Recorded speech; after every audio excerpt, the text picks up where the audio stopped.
મિત્રો, નરેન્દ્ર મોદી સરકારે ખેડૂત વિરોધી બહુ મોટો નિર્ણય લીધો છે, જે દરેક ખેડૂતો સુધી પહોંચવું ખૂબ જરૂરી છે. તમે જુઓ કે ખેડૂતો સતત દેવાના ડુંગરમાં ડૂબાઈ રહ્યા છે. ભારતના અંદાજે 16 કરોડ ખેડૂતો અને ગુજરાતના 54 લાખ ખેડૂતોને સીધી અસર કરતો આ નિર્ણય છે. ખેડૂતોએ ભરપૂર મત આપ્યા છે ભાજપને. ખેડૂતો એવી આશા રાખતા હતા કે નરેન્દ્ર મોદી પ્રધાનમંત્રી બનશે ત્યારે એમના ભાવ ઉચકાશે, એમની નીતિઓ એ વાત કરતા હતા એવી કરશે, પણ ઉલટું કર્યું નરેન્દ્રભાઈએ.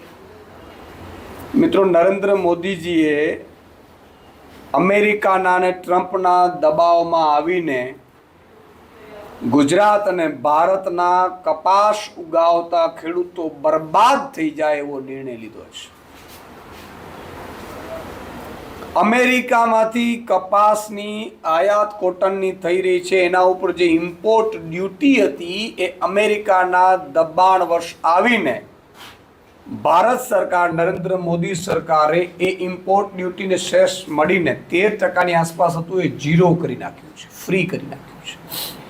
આનાથી ગુજરાતમાં કપાસ પકવતા ખેડૂતો બરબાદ થઈ જશે.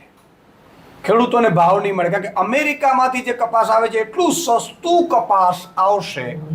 કેટલાક મેં સાંભળ્યું છે કે કોટન ઇન્ડસ્ટ્રીઝ કોઈ ભાજપના નેતાઓની છે ને ફાયદો કરાવવા માટે બની શકે કે નરેન્દ્ર મોદી સરકારે નિર્ણયો કર્યા હોય, પણ એનાથી લાખો ખેડૂતો બરબાદ થઈ જશે.